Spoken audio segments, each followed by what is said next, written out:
Pegando aqui o currículo da nossa próxima palestrante. Muito feliz em convidá-la para esse painel.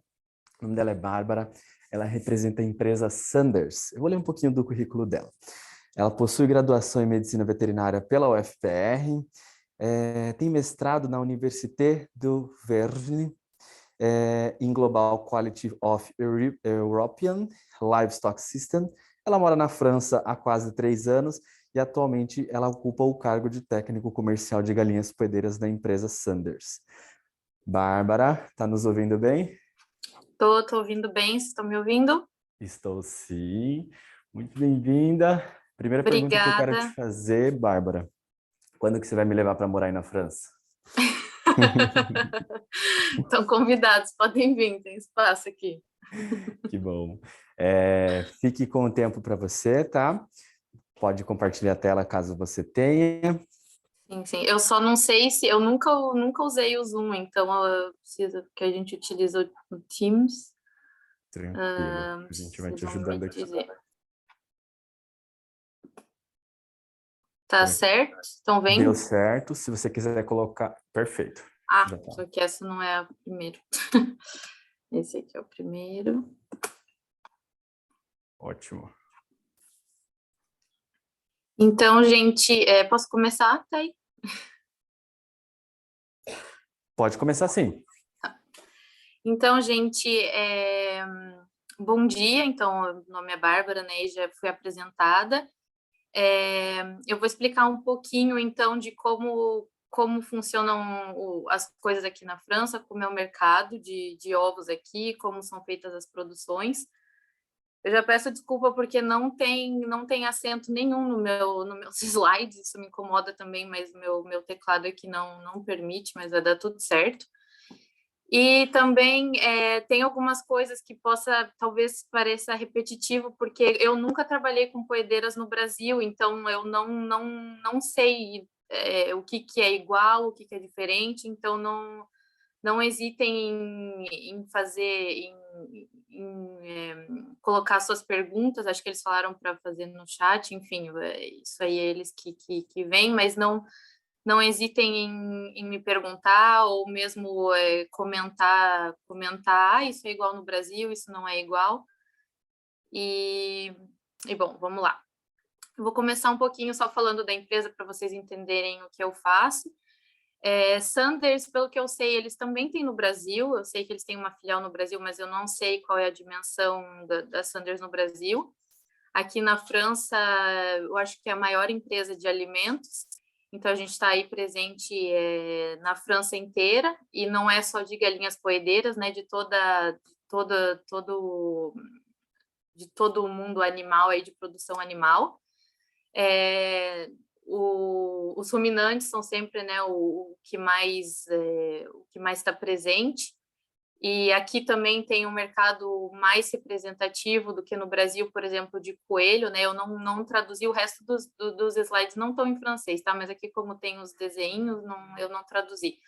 Então, aqui, por exemplo, coelho, cavalo, aqui na França tem um mercado para isso, então também a gente também produz alimentos para esses animais.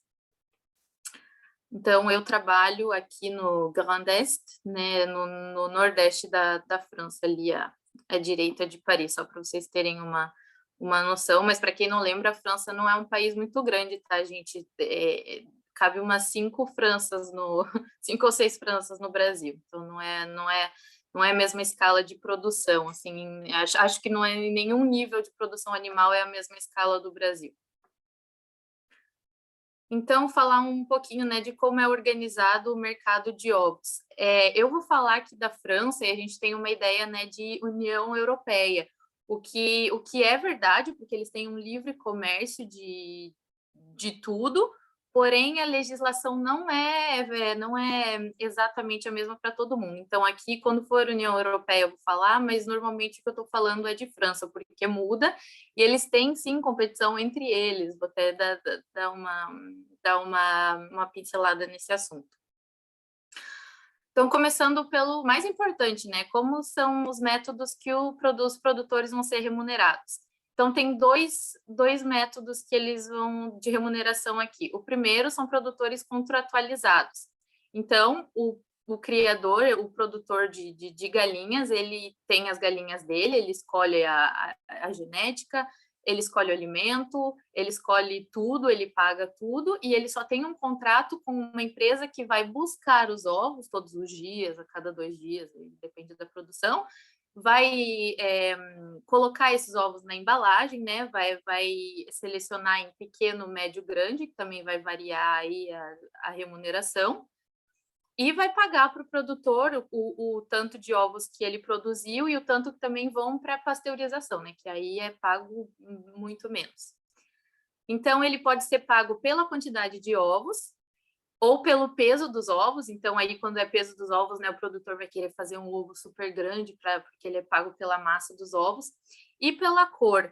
Uma particularidade aqui da França, aqui não tem... Quase nunca vi ovo branco. Por que não tem ovo branco aqui? Não tem razão, gente. É uma coisa cultural na cabeça dos franceses. O ovo branco é um ovo doente. Então, tudo é o ovo marrom e só tem ovo marrom. Assim, quem tem... Eu vi uma vez uma produção de galinha branca um pouco longe daqui da região onde eu trabalho e os ovos vão direto para a pasteurização. Então, né, para ele vale a pena, porque galinha branca produz muito mais, mas ele sabe que é direto, não importa se tá saudável, o ovo não vai direto para pasteurização. Uma particularidade daqui também, não sei, mas acredito que não, no Brasil não é assim. Aqui o pagamento, quando é contratualizado, né, ele é indexado ao preço do alimento, né? Como a gente sabe, as matérias-primas, o preço flutua bastante. Então, o pagamento ele é indexado ao preço do alimento. Então, o alimento para as galinhas subiu, o pagamento para o produtor deve seguir essa mesma flutuação. A segunda forma são os produtores sem contrato. Então, o que isso quer dizer? Eles não têm contrato com nada, não deve nada a ninguém, né? Fora as leis. Então, o que ele faz? Ele tem a produção dele e ele tem que achar para quem ele vai vender. Então, tem delivery, né? Eu sei que no Brasil também já tem isso, porque quando eu estava aí, às vezes eu comprava aquelas cestas da fazenda, digamos assim, né? Que é uma cesta que tem legumes, aí pode ter ovos, e quando você quer principalmente comprar coisa orgânica, né? E às vezes tem carne aqui também, então é uma outra empresa que faz essas cestas, as pessoas pedem online, ou sei lá, e aí os produtores podem vender os ovos deles para essas empresas, ou também eles fazem o delivery eles mesmos, as pessoas ligam. E também tem esses distribuidores automáticos, né? Que, assim, você não vai achar em Paris um distribuidor de ovos, assim, de ovos, mas eu já vi alguns, são em cidades um pouco menores, e geralmente são onde estão as produções, né? Então, ali tem uma produção, um criador de ovo numa cidade, ele vai nas cidadezinhas do lado e coloca esses distribuidores. É um pouco mais de trabalho para o produtor, ele tem que se mexer um pouco mais, tem o custo também do distribuidor, só que eles são muito melhor remunerados, né? Porque, claro, eles estão vendendo direto para o consumidor e estão cortando aí um intermediário. A traçabilidade da União Europeia. Então, aqui eu estou falando de União Europeia do todo, né? Aqui tem os 4 tipos de produção, eu vou explicar cada uma delas ao longo da apresentação, mas é só para vocês entenderem que existem esses 4 códigos e são eles que estão impressos em todos os ovos. Qualquer ovo, se eu abrir minha geladeira ali e pegar, vai ter esse código. Então, aqui, o zero ali, o zerinho de cada ovo ali na esquerda, quer dizer o quê? Que ele é orgânico. Como eu tinha mostrado ali, o código 0 quer dizer que ele é orgânico. Bio, que está embaixo, quer dizer orgânico em francês. Aí o FR é a França, né, o país de produção, porque se tivesse IT, é Itália, enfim, assim por diante. A terceira letrinha ali, LNV, é o criador, então cada criador, cada produtor tem o seu código e vai estar ali em cada ovo.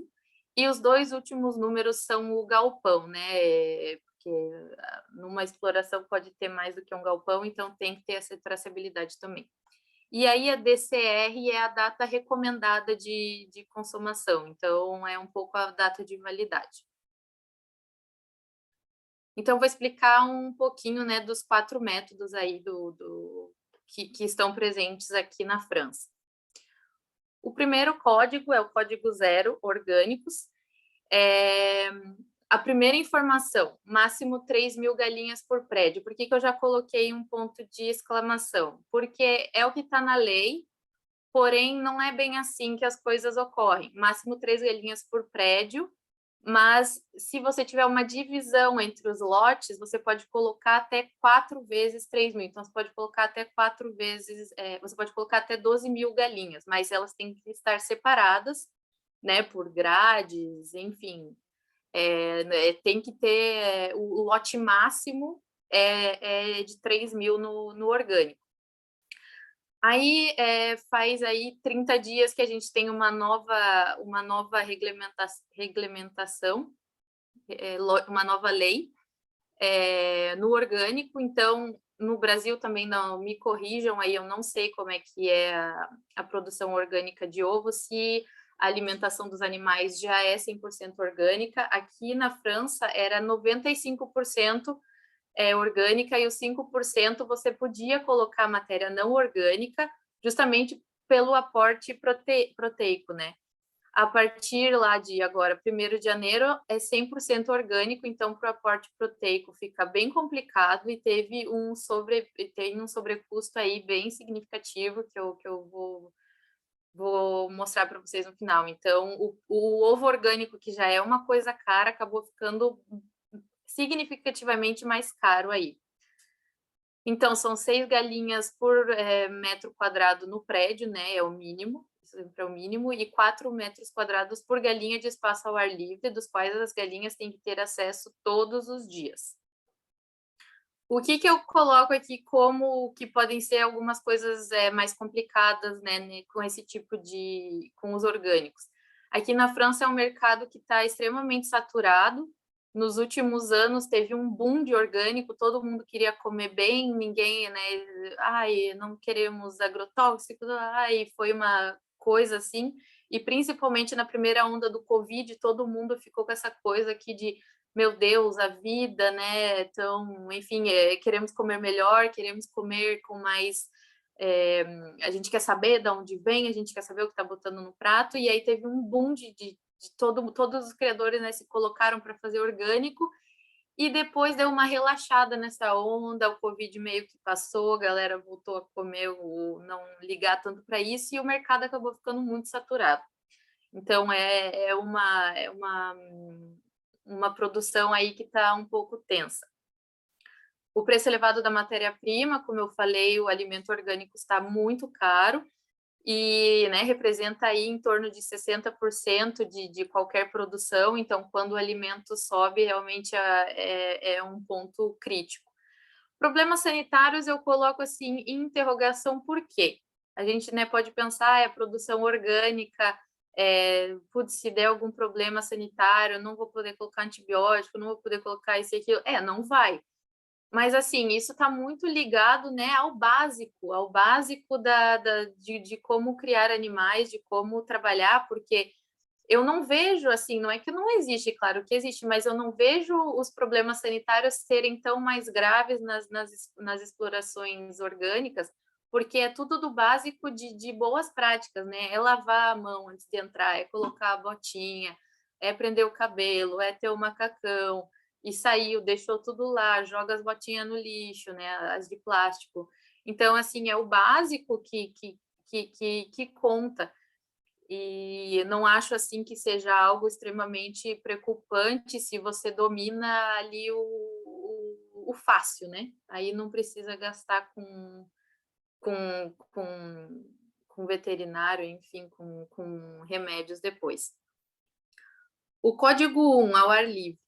Mas, Bárbara, ao ar livre, elas estão dentro do prédio, sim. O ar livre aqui, o que quer dizer? É a mesma coisa do orgânico, tipo de produção, fora que no orgânico não tem esses andarezinhos. Esses andarezinhos aqui se chama volière. Eu não sei se tem no Brasil, se tem alguém me fala o nome, porque eu não sei. E, enfim, esses estágiozinhos, esses andares não são permitidos no orgânico, mas no ar livre eles são permitidos. Então, as galinhas podem ter esses dois tipos, elas podem ser produzidas nesses dois tipos de galpão. Então, na volière, com os 4 andares, ou o de baixo, que é com essa caixa grande ali no meio, que também em francês chama caillebotis, eu não sei, mas é só umas grades assim, né, de plástico com furinhos, e aí todas as fezes, tudo, né, cai ali embaixo, e ali fica como se fosse um depósito das fezes, que depois, normalmente, né, os criadores vendem, ou eles utilizam eles mesmos se eles têm outras produções, mas normalmente eles vendem as fezes. Na volière também tem isso, porque fica uma esteira, né? Tem uma esteira embaixo, então que recolhe tudo, claro, não as que estão no chão, né? Mas as fezes que acabam ficando ali nos andares, tem uma esteira que vai recolhendo e aí os produtores recolhem. Acho que isso deve ser meio parecido com o que vocês conhecem. Aqui não tem nada restrito, né? Como no orgânico, pode usar colorante sintético, pode não usar, pode colocar produto com OGM, né? Geneticamente modificado, pode não usar, tudo vai depender do quê? De quem é o teu contrato. O teu contrato, você está lá que você vai vender ovos sem OGM, então você vai comprar esse tipo de alimento. E vai vender ovos sem colorantes sintéticos, então vai comprar esse tipo de alimento. Mas aí não tem, quanto a esse tipo de produção, não existe restrição assim no geral.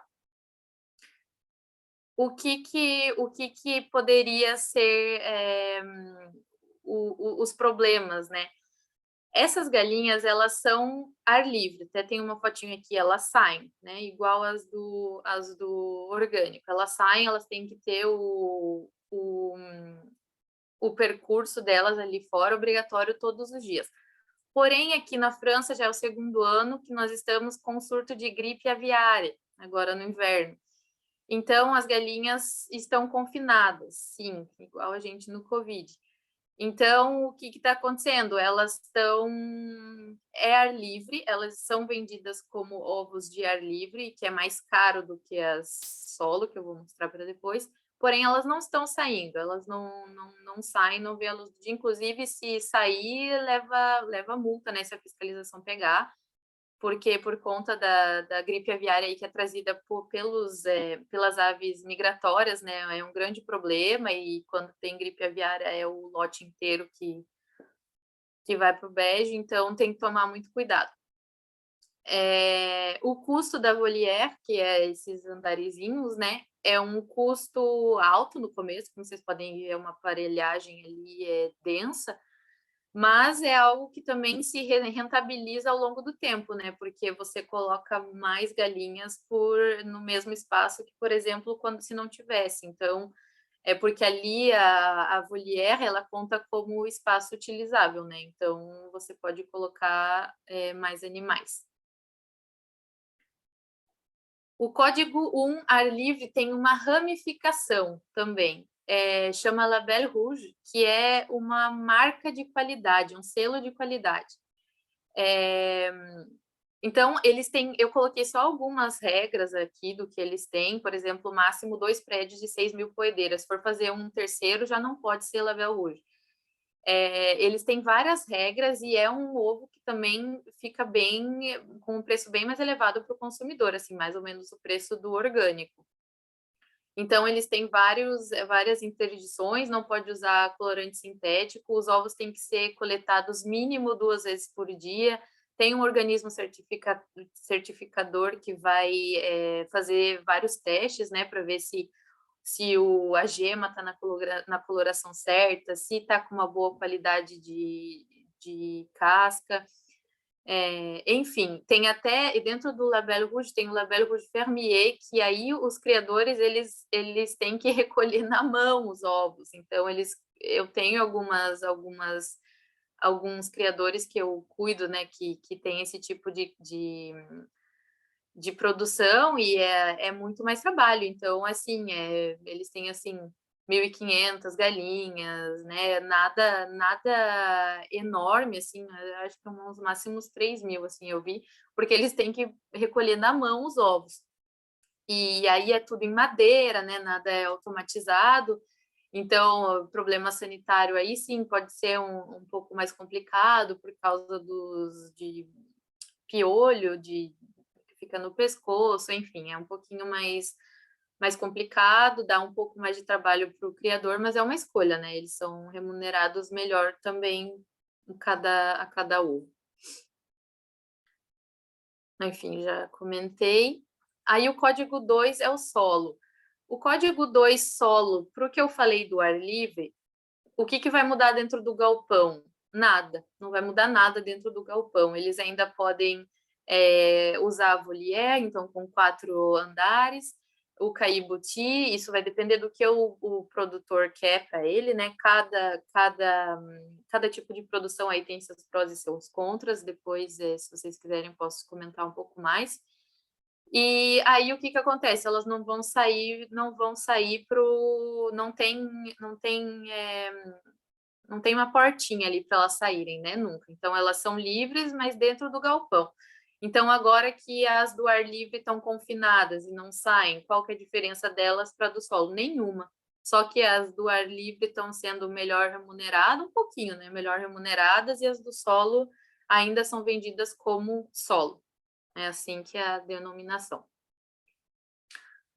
E aí nós temos o último código, que é o código da gaiola. Eu não tenho nem muita informação, porque eu só tenho uma produção que ainda é em gaiola aqui, e eles só vendem venda direta, porque aqui os grandes varejistas já não vendem, então Carrefour, os outros grandes mercados aqui, eu nunca vi ovo de gaiola no mercado. Então, assim, não tem nenhuma lei certa hoje em dia, 2022, que não pode produzir, ainda é permitido, porém o consumidor já não tolera muito, já torce o nariz, então você não vê no mercado. O que acontece com os ovos de gaiola? Vão tudo para pasteurização, porque aí o consumidor não vê, né? Aí ele não vê que ele tá com qual que é o ovo que está ali.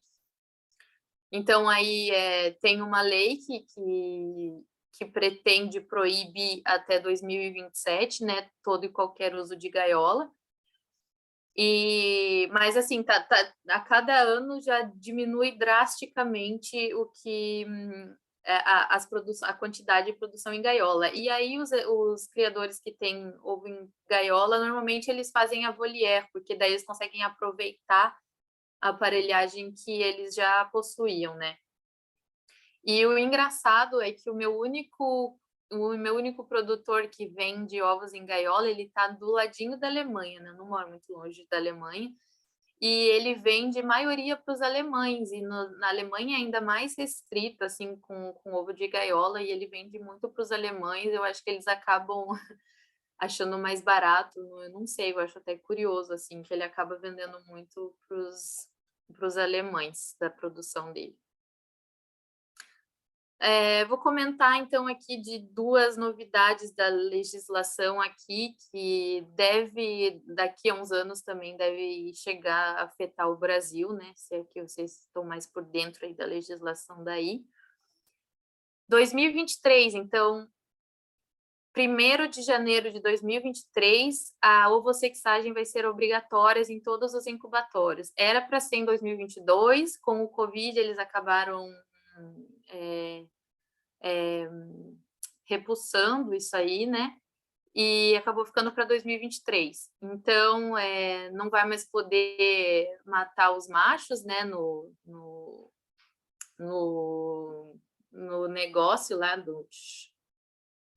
E o que isso vai significar? Então, é 1 euro a mais pela produção das galinhas jovens, né, da poulette, a gente chama poulette das galinhas jovens, né, quando você compra para colocar os ovos, então mais ou menos a 17 semanas, elas vão, aqui para vocês terem uma noção, para você comprar uma poulette a 17 semanas, ela custa mais ou menos 5,50 €. Ela está custando 5,50 € com transporte e tudo, chegou a galinha lá, né, no produtor. Então, aí, para as marrons, que é quase toda a produção aqui, ela já vai custar 6,50, né? É um custo estrondoso a mais aí para essa produção. E aí é 3 € a mais para as brancas, porque para as brancas tem que ser uma outra técnica. Então, é aí um sobrecusto que vai a ser estudado aí sobre quem que vai cair esse sobrecusto, né? Então, tem essa nova lei que eu falei aí, que começou agora em 2022, os ovos orgânicos aqui, alimentação 100% orgânica. O que isso resultou para os produtores? Um custo aí a mais de mais ou menos 44 toneladas, 44 € por tonelada de alimento, né? Então, se você pega aí um produtor que compra aí 27 toneladas por mês, né?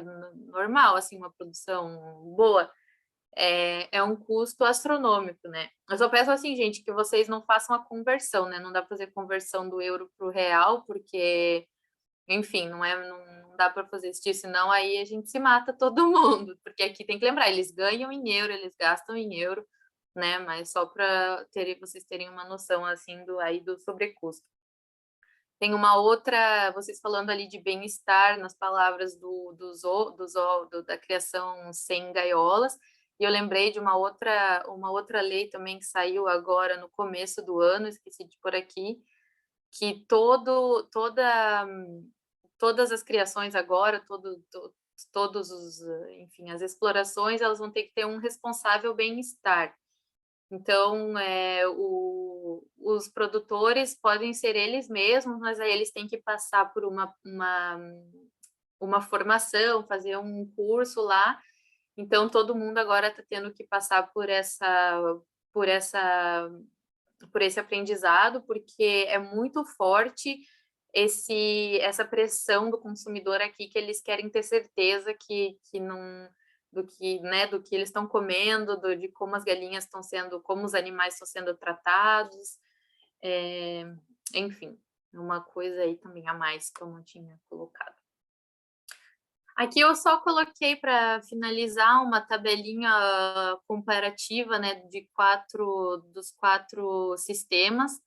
Como eu falei, eu não tenho eu não tenho número mais de gaiola, então não coloquei das de gaiola, porque eu não sei. E para vocês terem uma noção, né, do custo, então, de cada uma aí, do investimento por animal, e aí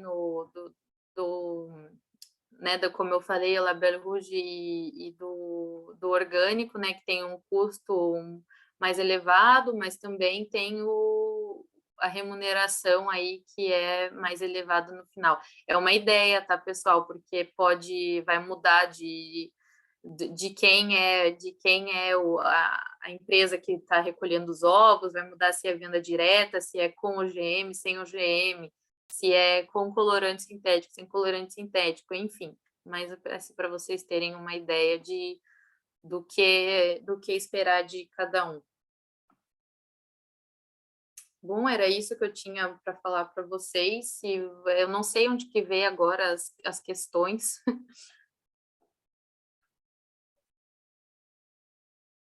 Tá, e a gente não te Pode escuta. ficar tranquila, que a gente vai ler para você as perguntas.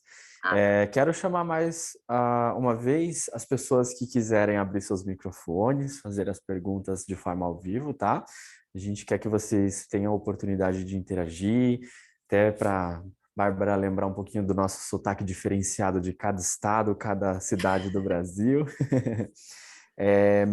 Antes de chamar a nossa próxima painelista, e depois daí eu abro para as perguntas, quero completar aqui então um pouco sobre o que aprendi agora com você, tá? Na Volière, ela sim está chegando aqui no Brasil. A gente vê que as empresas que estão construindo o livro de gaiola tá se atentando a essa oportunidade. No orgânico, se eu não me engano, a gente já trabalha com 80%. Então, quando você falou, era 95%, foi para cima, eu fiquei, uau! Aqui está em 80% e a gente ainda reclama, né? Uhum. E uma dúvida que eu fiquei sobre esse curso que os produtores passam, ele é gratuito? Como é que funciona? Ó, geralmente, quando o curso de bem-estar, né? Você quer dizer? Então, acabou de sair, é tudo novo, então ainda não tá, eles ainda não fizeram, então os criadores, eles só receberam o papel, né, explicando que eles vão ter que passar. Geralmente, quando é assim, eles têm, até algo que eu poderia ter falado, os criadores aqui, eles têm muita ajuda do governo, tem muita coisa, porque senão, às vezes, não conseguem nem não conseguem, às vezes, nem começar, né, muito investimento. Então, geralmente, quando tem esse tipo de coisa, o governo ajuda os que não conseguem pagar, quando é assim, né, produção é 3.000 galinhas, coisas assim, geralmente não precisa pagar nada, e se tem que pagar também não são preços absurdos, assim, são coisas, mas geralmente quando é algo que o governo impõe, não é os criadores que tem que pagar eles mesmos, né, sofrer esse custo. Sim, nossa, maravilhoso. Na verdade, é sobre isso que a iniciativa mira tenta fazer com que as pessoas e o próprio governo entenda que se a realidade do livro de gaiolas vai acontecer dentro do Brasil, as famílias que trabalham com a produção de ovos, elas precisam estar atentas e precisam ter oportunidades, né? A gente não pode simplesmente mudar o sistema de criação de uma hora para outra e milhões de pessoas que trabalham com isso serem impactadas sem que elas Mas, tenham um suporte de alguma organização e o governo trabalhando para ajudar isso, melhor coisa, uhum, né? Bárbara, vou pedir para você continuar com a gente. Vou chamar agora a uhum. Paula Pimpão. Ela vai falar um pouquinho sobre. Opa. Ela vai falar para nós um pouquinho sobre a atuação dela. Ela possui graduação em medicina veterinária pela UFPR, então eu creio que ela tem estudado com você também. Mestrado em bem-estar animal pelo programa de pós-graduação em ciências veterinárias com enfoque em bem-estar de galinhas poedeiras e estratégia de transição para o sistema livre de gaiolas. Eu tive a oportunidade de assistir a defesa de mestrado da Paula, onde ela apresentou lindamente a diferença onde o produtor e o próprio país encontra quando existe uma política que assessora a transição para o livro de gaiolas. Oi, Paula, tudo bem? Oi de novo, gente, bom dia. Então, estudei um pouquinho isso no meu mestrado, né? As estratégias que vários países utilizaram para fazer essa transição, os países em que não foi feito um planejamento, uma estratégia em si, mas que isso aconteceu naturalmente, conforme os consumidores foram demandando, que é mais ou menos o que acontece aqui no Brasil, né? Mas até ontem a gente já comentou um pouquinho de alguns problemas, né, relacionados a isso, a questão da falta de definição dos sistemas, falta de fiscalização, essa competição desonesta, né, de alguns produtores dizendo que são livres e não são. Todo esse cenário um pouco confuso pela falta de planejamento. Então, esse foi o tema que eu estudei um pouquinho no mestrado. Não sei tudo sobre isso também, porque é um assunto muito complexo, né? Cada país, é um contexto diferente. Mas as dúvidas que forem mais relacionadas a essa parte, assim, eu vou ajudar a Bárbara a responder aqui para vocês, tá bom? Mandem perguntas. Primeira pergunta aqui. A Tirson Bruno pergunta: quais alimentos alternativos, forragens, dentre outros, mais utilizados na França e por que são mais viáveis esses alimentos alternativos? Olha, eu não vejo eles usando muitos alimentos alternativos. Geralmente eles compram, você quer dizer se eles não comprassem o alimento completo, né? Geralmente eles compram o alimento completo. Eu acho que isso pode até estar relacionado a uma deficiência aqui, né? No Brasil a gente tem muito mais espaço, a gente tem, sério, gente, é muito mais espaço para plantar, muito mais espaço diversificar, para ter outras ideias. Aqui é muito mais limitado, o clima não ajuda, eles não têm espaço, assim, não tem espaço em todos os níveis, até para morar, assim, não tem muito espaço. Então, eles realmente compram o alimento completo já das empresas, né? Pergunta da Ana Souza. Na indústria, qual é a principal categoria, código, de ovos utilizada? As empresas usam o tipo de ovo utilizado como marketing, por exemplo? Desculpa, ela dá um exemplo. Maionese com ovos La Beurre Rouge. Então, aqui o ovo que está mais, vendido por enquanto ainda é o ar livre, em segundo solo, e aí La Beurre Rouge e orgânico, o orgânico está em uns 15%, eu acho, que eu já acho enorme. E as empresas usam sim, gente. Eu devia até ter trazido o McDonald's, eles têm, de vez em quando, eles têm aqueles sanduíches sazonais, né, que aparecem de vez em quando, e eles têm carne de gado La Beurre Rouge, e eles colocam lá, porque assim é muito difundido, é muito conhecido. Todo mundo sabe, não é que todo mundo compra, mas todo mundo sabe o que é La Beurre Rouge aqui, não importa quem você perguntar. Então, é sim alguma coisa que eles utilizam muito. Mas, por exemplo, um La Beurre Rouge, ele nunca vai estar, né, ali num saco de mistura para bolo, né? Vai estar em produtos que vão valorizar o produto. Mas as empresas utilizam sim. Perfeito. César Giordano. Tem crescido muito na União Europeia o uso de sistemas de galinheiros móveis. Como isso tem se desenhado na legislação, na traceabilidade do ovo? Das galinhas, o que eu não entendi a palavra. Galinheiros móveis. Inclusive eu tenho dois criadores que são galinheiros móveis. Só que eu não sei como que funciona isso dos galinheiros móveis no Brasil, mas ali eles não saem assim viajando, né, mil cidades. Ele tem um terreno ali dele e ele vai mudando o galinheiro de lugar, assim, em relação a como está a grama, né, o pasto, quando as galinhas já ciscaram muito ali, já usaram tudo, ele vai mudando assim. Os dois que eu tenho fazem isso. Então, em relação à traçabilidade, não tem nada que muda, porque ainda é o mesmo código, é o mesmo tipo de exploração, é o mesmo produtor, e ele tem um galpão, né? E aí ele só muda de localidade ali no espaço que ele já tem. Agora, eu não sei se no Brasil, por exemplo, tem os galinheiros móveis que se movem mesmo assim de lugar, aí eu nunca vi aqui, até porque eu não sei, as galinhas acho que não iam gostar muito. Imagina. Mais uma pergunta aqui da Ana Souza. Como é feito a educação dos consumidores? Os rótulos explicam bem como é a criação das aves? Olha, isso é um ponto que eu acho que todo mundo tem que melhorar, né? Porque quando a gente está ali na bolha, né, dos produtores, a gente sabe como que funciona. Mas como eu também estou dos dois lados, eu convivo com pessoas que também não são nada do meio, né, que trabalham com outras coisas, não sabem. Então, o que eles pensam? Que a galinha ali que está escrito ar livre, eu traduzi, mas é tradução literal, em francês é ar livre que está escrito. Eles pensam que as galinhas ficam o tempo todo fora, só que não é o caso, por exemplo, sabe? Até não seria nem saudável, imagine, às vezes está nevando, ela não gosta, se abre a porta, ela não sai, a galinha não quer. E então, assim, tem ou que pensam que eles colocam mais galinha do que deveria nos galpões, o que eu também nunca vi aqui, porque tem uma fiscalização bem forte.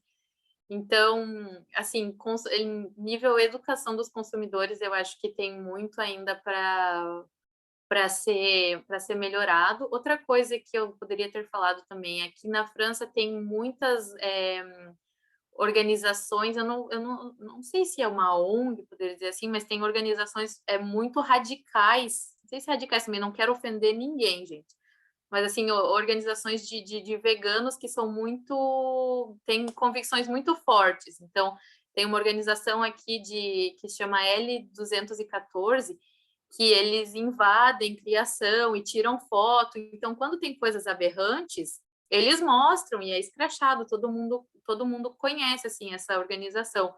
Então, é o tipo de coisa que ajuda, eu não vou mentir, porque isso ajuda, porque ninguém quer esse tipo de exploração desse jeito, né? Que não preze pelo bem-estar, etc. Mas, por um lado, fica aqueles consumidores que acham que é só isso, que todo mundo, que todos os criadores são assim, que é um horror, enfim. Então, tem os dois lados aí, né? É complicado. A educação dos consumidores, assim, eu nem sei se é melhor que a do Brasil, porque tem gente que é bem perdida mesmo.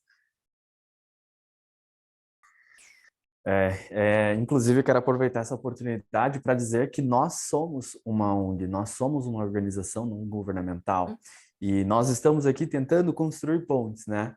Então, como a Bárbara falou, sim, existem e é bom que existam, e também é bom que vocês entendam que todas as ONGs têm metodologias diferentes e nenhuma pode ser criticada ou Exatamente. supervalorizada. O importante é que a gente consiga construir esses diálogos para entender como que a gente pode sempre melhorar para todos. Enfim, pelo amor de Deus, gente, eu não queria, não sei se eu acabei Não, fique falando tranquila. merda, eu não queria ofender ninguém, inclusive. Não, foi ótimo. É bom para as pessoas verem como nós somos legais. Isso aí, isso aí. Eu vou ler uma pergunta aqui de um super parceiro nosso, que é o Luiz Mazon. E ele pergunta: existe na legislação algum tipo de exigência mais específica sobre o critério de bem-estar animal? E ele complementa. Por exemplo, existe determinação sobre espaço mínimo de poleiros, número mínimo de comedouros, bebedouros, espaço de ninho, qualidade de cama, qualidade do ar e etc. Se realmente houver isso, quem controla?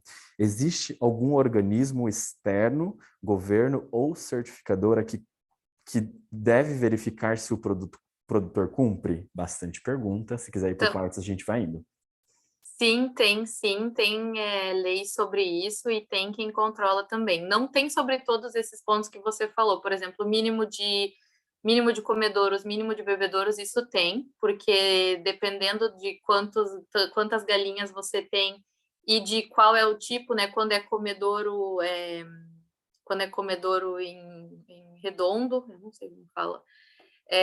Tem o mínimo ali, bebedouro também tem o mínimo. Quando é comedouro de corrente, né, que passa, aí é só controla pelos números, já é do galpão, né? Então controla pelo número de animais que entram.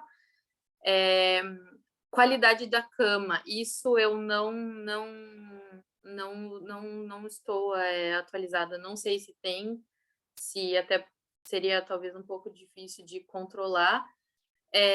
Quem controla tudo isso é a DDP, então, que são os órgãos dos veterinários do estado, né? Eles são bem rígidos, são eles que fazem o controle da salmonela também, né? De tempos em tempos, que tem que ser seguido por todos os produtores.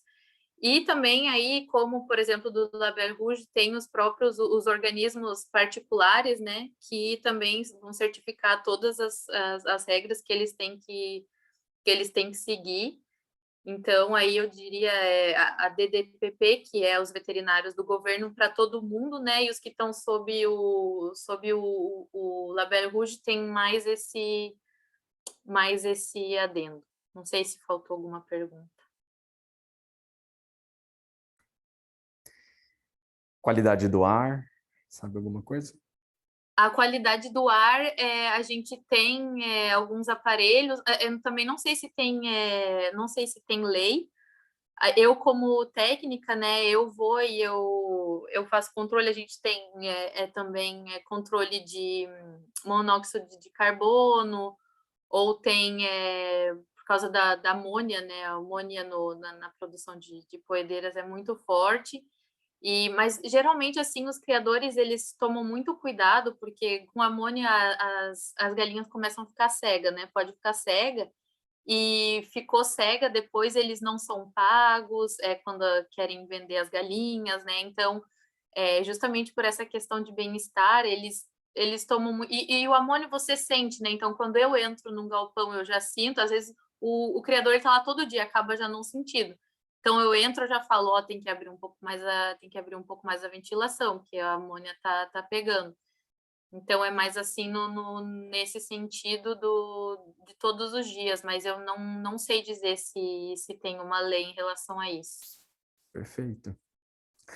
Mais uma perguntinha aqui da Ana Frank. Ela agradece a apresentação e ela pergunta: no slide sobre o aumento de 1 euro para marrons e 3 euros para brancas, do que você estava falando? É do preço da galinha.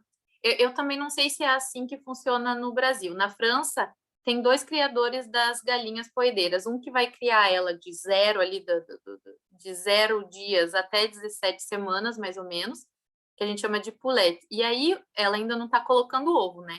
E aí, o criador de galinhas poedeiras vai comprar essa poulette com 17 semanas. Então, eu estava falando do preço da poulette, que é a galinha adolescente, né? Então, quando vai iniciar aí a maturidade sexual. Então, elas custam, o que eu falei ali, mais ou menos 5,50 € por poulette. E com a ovossexagem, que é o processo que vai ter sido feito lá no primeiro dia, para parar de matar os machos, ela vai acabar custando aí uns 6,50 €. Então, esse 1 € a mais é para essa compra de poulette. Eu não sei se no Brasil um criador só ele faz o ciclo completo ou se também tem essa divisão. Perfeito. Tem uma pergunta do Adriano, que eu acredito que a Paula pode ajudar a complementar. Ele fala assim, ó, a legislação do tipo de criação na França é exigida pelo governo? Daí, quando for essa parte, a Bárbara responde. Aqui no Brasil, não temos uma legislação oficial onde o governo fiscaliza e se o tipo de criação, produção é caipira, cage free, etc. Sendo assim, perante o consumidor, o ovo vermelho é caipira. Isso, muitos granjeiros se beneficiam e acabam burlando o sistema de produção e vendendo como caipira, mesmo criando em gaiolas. E aí, Paula, ajuda a gente. Eu acho que é bem o que eu estava comentando ali, né? É um problema a gente não. Assim, a gente até tem as definições da BNT e tal, mas a gente não consegue ter um sistema de fiscalização, né? Acaba que é um setor um pouco desorganizado ainda nesse sentido, principalmente por não ser um setor tão verticalizado como é, por exemplo, o frango de corte, né? Então, eu acho que isso dificulta também para fazer uma fiscalização, para você ter um controle, né, de todos esses parâmetros, para você ter uma garantia oficial de que aquele ovo é caipira, ou que ele é livre de gaiola, ou que tem realmente um selo de bem-estar animal. Então, realmente, esse é o maior problema, assim, e ainda mais pensando que a gente tem uma variedade muito grande, né? Desde pequenos produtores, bem pequenos, de agricultura familiar mesmo, até produtores de médios até grandes. Então, eu acho que esse é o principal desafio, na verdade, né? Como eu estava falando nos outros países, que eles não conseguiram realmente fazer esse planejamento mesmo, né? Como teve na União Europeia, por exemplo, de você ter um prazo para que todos os produtores fossem atendendo esses requisitos, acaba que fica realmente esse desconforto até do consumidor acabar começando a perder a confiança, porque aí tem lá aquele rótulo que acaba parecendo enganoso, ele escuta uma coisa aqui, escuta uma coisa lá, ele não consegue sentir que tem transparência, às vezes porque a gente falha, né, nessa questão da educação do consumidor, da informação. Então, é um cenário bem diferente de como a Bárbara estava comentando agora na França, que as pessoas realmente conhecem, sabem o que significa, tem essa preferência bem forte. Então, assim, eu não tenho uma resposta de como a gente poderia resolver isso, né, completamente, mas com certeza, tendo uma legislação, uma definição oficial, né, bem detalhada e que a gente conseguisse fiscalizar, ia ser muito melhor. E eu acho que a melhor forma da gente conseguir essas coisas é realmente organizando o setor mas não organizando de forma vertical, como é, por exemplo, que eu comentei do frango de corte, né? Porque isso acaba também prejudicando um pouco os produtores, eles têm uma remuneração mais baixa, ficam muito reféns dessas empresas. Mas se organizando no sentido de associações, de cooperativas. Depois a gente vai ter uma fala sobre a importância das associações também, né? Porque assim, a gente conseguindo organizar o setor, fica mais fácil de fazer com que essa transição seja planejada e aconteça sem ter essa perda de confiança com o consumidor, sem ter competição desonesta, né? E todas essas questões que acabam atrapalhando e prejudicando tanto o consumidor quanto os produtores que querem ser valorizados pelo trabalho diferenciado que eles estão fazendo, né? Não sei se eu respondi a pergunta, Eu mas... queria falar também que aqui é muito, eu não comentei também, mas aqui os produtores eles têm muita associação, cooperativa, tem muitas coisas assim, e isso faz toda a diferença, porque uma pessoa, né, falando sozinha, reclamando, não é muito ouvida agora quando, né, tá uma coisa organizada, os pontos estão definidos, sabe o que quer, não, isso aí não vai passar, isso aí dá. É outro papo, assim, então isso realmente é um ponto, assim, bem importante. Perfeito. Meninas, o nosso tempo está se encerrando, eu vou soltar a última pergunta. Só para complementar, então, a Marina Alves pergunta: esse €1 a mais que ela falou para as galinhas que vieram de incubatórios, que não tritura os pintinhos machos de um dia de idade? Então, esse €1 é para as empresas que fazem o em ovo? Esse €1 é no custo da poulette. Eu não acho que eu não fui clara ainda. Quando nasceu a galinha poedeira, ela nasceu. Até 17 semanas, ela vai ficar num criador, num galpão, lá que ele só cria elas, né? As galinhas adolescentes ali, que ainda não entraram na maturidade, que ainda não colocam ovo, ainda não botam ovo. Elas estão lá. Aí um segundo produtor, que nada tem a ver com o primeiro, compra essas galinhas, as adolescentes, e lá elas vão começar a pôr ovo. Então, geralmente, esse segundo produtor que vai comprar as galinhas poedeiras para colocar os ovos, ele compra essa galinha, que custa €5,50 em média. Com esse €1 a mais, ela vai começar a custar R$6,50. Por quê? Porque ela teve que passar por um processo de ovossexagem, que é um processo caro, que é um processo para justamente deixar de matar os machos, né, na trituradora, e ela passou por esse processo que encareceu o custo desse animal. Então, o produtor da galinha poedeira, quando ele compra a galinha adolescente lá, que ainda não entrou na maturidade, ele vai ter que pagar a mais por essa ovossexagem, que no final vai se repercutir em toda a cadeia até o consumidor num ovo também mais caro. Não sei se foi claro. Perfeito. Mais uma Exatamente, vez... franga de reposição, então.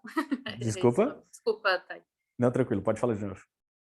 Não, é porque ele falou ali que a galinha adolescente chama franga de reposição no Brasil. Então, é isso mesmo, com 17 semanas. Muito obrigado por completar ali, então, quem completou. Mais uma vez, obrigado, meninas. Conheço um pouco da trajetória de vocês como estudante e agora, vendo vocês como profissionais, fico muito feliz que vocês estão conseguindo trazer informações de qualidade dentro ou fora do seu país, tá? Então, um abraço a vocês duas e a gente vai se falando. Convido vocês a continuarem com a gente. Obrigada, gente. Se tiverem mais questões, podem mandar.